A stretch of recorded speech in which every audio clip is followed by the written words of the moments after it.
Okay, so in continuation with the previous video, that's video 1, हमने बात की थी तीन एस्पेक्ट्स की, तीन डायमेंशंस की, जिस पे लेवल्स ऑफ लोकेशन के डिसीजन रेस करते हैं. Number 1 was selection of city, number 2 was selection of an area within the city, and the third was identification of a specific site. पहले बात करेंगे सिलेक्शन ऑफ सिटी. तो selection of city जो है उसकी importance कहाँ से आती है? उसके ट्रेडिंग एरिया से. ठीक है, मतलब कि कभी कभी ऐसा होता है कि सिटी को, एक सिटी डेवलप हो जाती है and it caters to its surrounding area. So let's say अगर लखनऊ की बात करेंगे तो लखनऊ का जो सराउंडिंग एरिया है जहाँ पे वो केटर करेगा, that would be let's say Barabanki, Faizabad, Ayodhya, may be आपके ये उन्नाव वगैरह, ये सब आपके ये कैचमेंट एरिया लखनऊ का आ जाता है. इसीलिए आप देखेंगे कि यहाँ पे जो शोरूम्स आ रहे हैं, बड़े बड़े एक्सक्लूसिव शोरूम्स, जैसे गाड़ी के आप मर्सिडीज बेंज है, ऑडी है, तो दीज केटर टू लखनऊ में इन्होंने इसलिए किया है कि लखनऊ की कनेक्टिविटी, लखनऊ की पॉलिटिकल इंपॉर्टेंस, लखनऊ की सोशल इंपॉर्टेंस एक्सेट्रा, एंड जो लखनऊ में इंफ्रास्ट्रक्चर डेवलपमेंट है that's definitely superior than the other cities which are nearby, and that is why they cater to the needs of customers in surrounding areas. So trading area of the city. Second point यहाँ पर आ जाता है selection of city में, population और population growth. तो current population and expected population at a later point in time for the future. तो जब वह हम देख रहे हैं कि यहाँ पॉपुलेशन बढ़ने वाली है या इस रफ्तार से इतनी पॉपुलेशन करीब करीब 5 साल के बाद हो जाएगी, तो अगर मेरा बिजनेस है, if I am a retailer, I can anticipate my business to go up. Okay, that's potential. Third यहाँ पर आता है total purchasing power and its distribution. यहाँ पे हम आइडेंटिफाई कर जो बात कर रहे हैं, इट्स प्योरली अबाउट सेगमेंटेशन.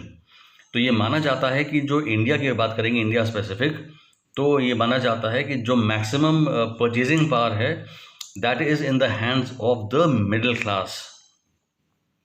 ठीक है, क्योंकि मिडिल क्लास का जो परचेजिंग पावर है that is creating a boom in the retail sector in major cities in India. Okay, the third point out here is total retail trade potential for different lines of trade. यहाँ पे the word is specialization. For example, अगर मुरादाबाद की बात करेंगे तो वहाँ पे जो ख़ास चीज़ है, वहाँ जो अट्रैक्शन पॉइंट है in terms of trade and commerce, that is brassware, पीतल का सामान. ठीक है, ओके. मैसूर की बात करेंगे तो मैसूर में सिल्क उद्योग है.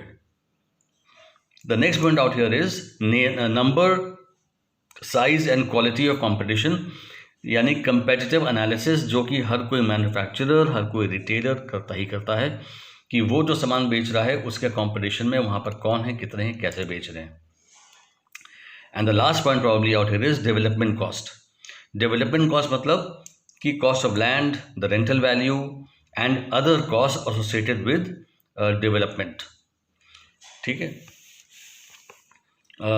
यहाँ पे आपको एग्जाम्पल अब दे रहे हैं, जो जैसे डेवलपमेंट कॉस्ट, तो लखनऊ में आप देखेंगे, अब शहर में it is prohibitive to open a retail outlet. It's very very expensive. So the idea is people are going a bit beyond, क्योंकि लोग भी क्या कर रहे हैं कि लोग के पास जब तो जो एस्पिरेशंस तो बहुत ज़्यादा हैं, तो लोग क्या करते हैं कि हमारा एस्पिरेशन है, हमको अपना मकान चाहिए, हमको रहने की जगह चाहिए, तो वो अब गोमती नगर में आप मान लीजिए अफोर्ड नहीं कर पा रहे हैं, तो गोमती नगर से 3-4 किलोमीटर आगे बढ़ रहे हैं. कानपुर रोड में डेवलपमेंट हो रहा है, सुल्तानपुर रोड में डेवलपमेंट हो रहा है, फैज़ाबाद रोड में डेवलपमेंट हो रहा है. So you are seeing people moving beyond the comfort zones because the land cost is cheaper out there. और पॉपुलेशन जहाँ जहाँ जाती है वहाँ उस हिसाब से रिटेल आउटलेट्स खुल जाते हैं. पर यहाँ बात करेंगे, अगर बड़े बड़े स्टोर्स की बात कर रहे हैं या जो बिग रिटेल आउटलेट्स की बात करेंगे, तो जो लार्ज रिटेल चेन्स हैं they operate usually on the parameter और on the concept of hub and spoke. जैसे पहिया होता है, पहिए में एक बीच में चक्का होता है, चक्के से तीलियाँ निकलती हैं जो पहिया घुमाती हैं. So that is the hub, और स्पोक होती है तीलियाँ. अभी आपको मैंने एग्जाम्पल दिया था कि जैसे अगर लखनऊ की बात करेंगे तो लखनऊ को हमने बना दिया hub. For what? for a large retail outlet of let's say luxury car called Audi or maybe Mercedes Benz, तो उसका शोरूम लखनऊ में खुल गया है क्योंकि यहाँ पे वायबिलिटी है। अगर हम कानपुर में खोलेंगे या आगरा में खोलेंगे या इलाहाबाद में खोलेंगे तो शायद हो सकता है वहाँ पे वायबिलिटी ना आए। तो लखनऊ इज़ द हब, और स्पोर्ट्स हमने आइडेंटिफाई किए कि भाई 250 किलोमीटर की रेंज में जो शहर हैं उनको हम कहाँ से कैटर करेंगे, लखनऊ से कैटर करेंगे। ठीक है, दैट इज़ द आइडिया। तो this is how it operates. Okay, ये तो आपका सिलेक्शन ऑफ सिटी हो गया। सेकेंड पॉइंट आपको 3 बताए थे, selection of city, selection of any area within the city और selection of a specific site. तो सिलेक्शन ऑफ सिटी आपने कर लिया। अब बात करेंगे selection of an area within the city. तो पहले है customer attraction power of a shopping district और ऑफ अ पर्टिकुलर स्टोर। तो एक टाइम था, अभी भी है, टाइम था, मैं आपको बता रहा हूँ क्यों था। हजरतगंज सबने सुना है लखनऊ में, तो that was the shopping district, the place to go. उसको हम लोग कहते थे गंजिंग करने जा रहे हैं, शॉपिंग करनी, गंज करने जा रहे हैं। अब यहाँ 2 चीज़ें, गंज वो हुआ जो थोड़ा सा अप मार्केट, पैसा ज़्यादा है, थोड़ा सा आपको एक्सक्लूसिव चीज़ चाहिए तो आप गंज जाएंगे। पर अगर आपको चीज़ चाहिए और एक वैल्यू फॉर मनी कॉन्सेप्ट में कि आप बार्गेन कर लें, दाम कम हो उसी चीज़ के, आप अमीनाबाद जाते थे। यानी customer attraction power of a shopping district और ऑफ अ पर्टिकुलर स्टोर। ठीक है, दैट्स द आइडिया कि दूर से भी लोग वहाँ पे आते हैं कि चलो सैटरडे है तो चलो गंज जाते हैं या कहीं जाएंगे। दूसरा पॉइंट यहाँ पर आ गया quantitative and qualitative nature of competitive stores. मतलब product wise specialization. For example अगर बात करेंगे कि दिल्ली की बात करिए तो वहाँ पर एक एरिया है नई सड़क दिल्ली में। तो नई सड़क जो है it is synonymous with retailing of paper and stationery items. जैसे अगर बात करेंगे पेपर और स्टेशनरी की तो अमीनाबाद में है ग्विन रोड पे। तो ग्विन रोड पे जो मार्केट है that's exclusively for wedding cards आपके हो गए, शॉपिंग स्टेशनरी हो गया, राइटिंग इंस्ट्रूमेंट्स हो गए, पेपर हो गया, etcetera. Product wise specialisation. Third is availability of access routes. मतलब कोई ऐसी जगह आपका आउटलेट हो जहाँ पे एक्सेसिबिलिटी का फैक्टर बड़ा हाई हो, ट्रैफिक जैम थोड़ा कम लगे। अब वो तो खैर आपके हाथ में नहीं है, गाड़ियाँ बिकेंगी तो ट्रैफिक तो होना ही होना है, बट कंपैरेटिव नेचर पे ट्रैफिक वहाँ पर कम हो और पब्लिक ट्रांसपोर्ट सिस्टम काफ़ी अच्छा डेवलप्ड हो। दैट इज़ वाई प्रॉबेबली अगर आप बात करेंगे तो सहारागंज की popularity is far superior then wave. आप देखेंगे सहारागंज में इस लेवल के आदमी भी आता है और इस लेवल का भी आदमी आता है, लेकिन वेव में इस लेवल का आदमी आमतौर पे नहीं आएगा, वो इसी लेवल का आएगा। उसके 2 रीज़न हैं। एक, सहारागंज की connectivity is absolutely wonderful in terms of public transport system, and number 2, the kinds of outlets it is opening, it has in its premises cater to the needs of customers from various segments. जबकि wave का जो है outlook it is catering to probably the up market segment. तो even retail में भी segmentation होता है। We covered this in the last topic in the lecture series. Okay, next point out here is nature of zoning regulations. शहर का विकास होता है, शहर का डेवलपमेंट होता है, तो ये प्लान्स आज के नहीं होते हैं, प्लान होते हैं फ्यूचर के लिए। हमने आज प्लानिंग की है कुछ एंटिसिपेशन रख के फ्यूचर के लिए। तो हमने जैसे मान लिया कि लखनऊ का विकास, जो लखनऊ डेवलपमेंट ये अथॉरिटी है या जो चीफ डेवलपमेंट ऑफिसर हैं लखनऊ के, उन्होंने ये हो सकता है कि फोरसाइट किया हो, ये फोर्सी किया हो कि जब मान लिया कि उन्होंने 10 साल पहले कुछ प्लान्स बनाए हों कि हमारी जो पॉपुलेशन का ग्रोथ इस रफ्तार से हो रहा है, may be 4% population per annum के हिसाब से बढ़ रहा है, तो इतने साल में पॉपुलेशन इतनी एक्सपेक्टेड है, तो हम उनको कहाँ पे विकास करेंगे, कहाँ पे उनको ज़मीन देंगे, कैसे क्या होगा, उसके तहत वो मार्क करते हैं कमर्शियल कहाँ पर होगा, रेजिडेंशियल कहाँ होगा, etcetera etcetera etcetera. Nature of zoning regulations, मतलब जो रेगुलेशंस हैं तमाम इन्फोर्स होते हैं, अक्सर ऐसा होता है कि हम लोग को पता नहीं होता है। बहुत आपको अच्छा एग्जाम्पल दे रहे हैं, हैनुमान क्रॉसिंग जो है, हैनुमान चौराहा गोमती नगर में, वहाँ से अगर आप बाएं चलेंगे टूवर्ड्स कठौता, तो वहाँ फ्लाईओवर के बगल में है सिंगापुर मॉल। तब वहाँ फ्लाईओवर था नहीं। जब सिंगापुर मॉल का कंस्ट्रक्शन शुरू हो रहा था तब वहाँ का फ्लाईओवर का कोई वो सीन नहीं था।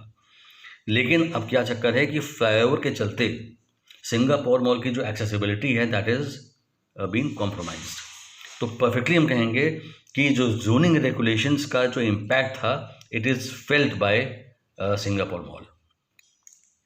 ठीक है, and then of course we come to the last point out here is the direction of spread of the city, यानी कि सिटी का जो विकास है, सिटी का जो डेवलपमेंट है वो किस तरफ हो रहा है। लखनऊ की बात करेंगे तो वो फैज़ाबाद रोड की तरफ हो रहा है, या कानपुर रोड पे हो रहा है, या आपके ये रायबरेली रोड पे हो रहा है, किधर की ओर हमारा विकास ज़्यादा हो रहा है, तो वहाँ पे पॉपुलेशन जो है आप देखेंगे थोड़ी बढ़ रही है और रिटेल आउटलेट्स खुल रहे हैं।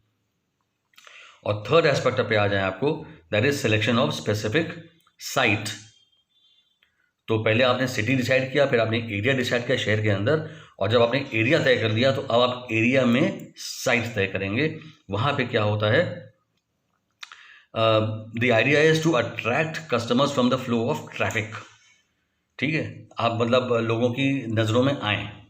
तो पहला पॉइंट यहाँ पर क्या है, adequacy and potential of traffic passing the site, यानी जो वॉल्यूम ऑफ वेहिकुलर ट्रैफिक है और पेडिस्ट्रियन ट्रैफिक है वो जितनी हाई होगी उतनी आप नज़र में रहेंगे, उतनी आपके पोटेंशियल ट्रैफिक हो सकती है। Second is ability of the site to intercept the traffic flowing past the site.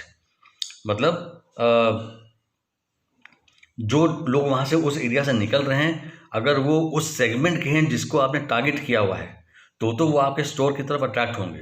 पर अगर सेगमेंटेशन की तरफ से आपका मतलब they not compatible with that, तो आपके स्टोर की तरफ अट्रैक्ट नहीं होंगे। ठीक है, सो जस्ट फॉर एग्जांपल, अगर आप चौक में आप जाएंगे ठाकुरगंज के आगे, इट्स मोर टूवर्ड्स जो वहाँ का जो क्लाइंटेल है, जो पब्लिक है वहाँ भी, तो वहाँ पे वो कॉन्सेप्ट नहीं है। अगर आप तनिष्क का शोरूम खोलेंगे ब्रांडेड ज्वेलरी, तो probably it might not do well. Similarly if you were to open something like Burger King, probably it might not do well in that area। ठीक है, तो सेगमेंटेशन जो है उस हिसाब से मतलब कि कौन सी चीज़ कहाँ बिकती है ये भी आपको देखना पड़ेगा।